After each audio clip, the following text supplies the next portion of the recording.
What ways can we do family history online? Well, do you do Facebook? I do, yes. That's a form of family history because you're creating, it's a form of connecting with people.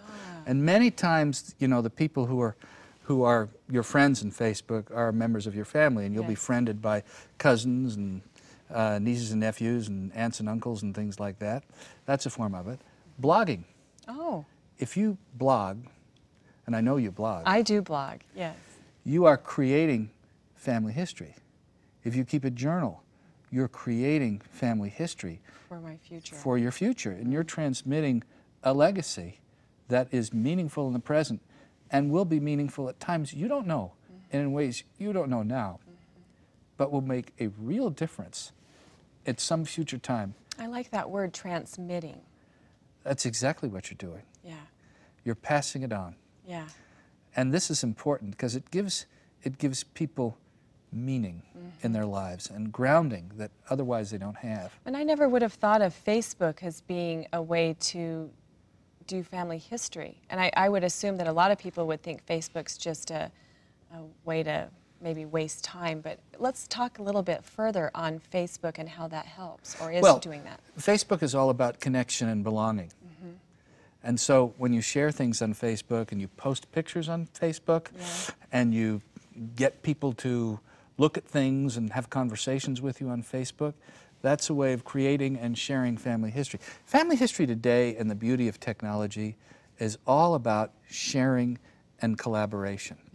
So I was contacted by a fourth cousin in Norway, which is where my father's side comes from, because of something he found on a website my sister had put up with common ancestry. Really? And he didn't have to move from his home in Kristiansand, Norway, to contact my sister in Colorado or me in Sandy, Utah. That's fantastic, the way it's bringing it together. Yeah. You know, I've been able to, on Facebook, connect with cousins that I had never met, you know, distant cousins, and we have this big family now, Facebook, where we're interacting with one another just because we're all on Facebook and we're talking, we're building relationships and learning stories from each other's family that I wouldn't have been able to do if it hadn't been for Facebook. Oh, exactly. Yeah. Now, the other cool thing that you can do online that you couldn't do 10 years ago is actually what I call replicating the VIP genealogy moment. So at Family Search, occasionally for important public officials or religious leaders or prominent individuals who can help the church, we will do a genealogy. Our genealogists will prepare books and show the original documents, and we bring them to a conference room in the Family History Library in Salt Lake and present these genealogies, like we did with David McCullough when he came and spoke 2 years ago at the... And you've done it for presidents of the... We did it for President Obama. We do that typically for presidents of the United States.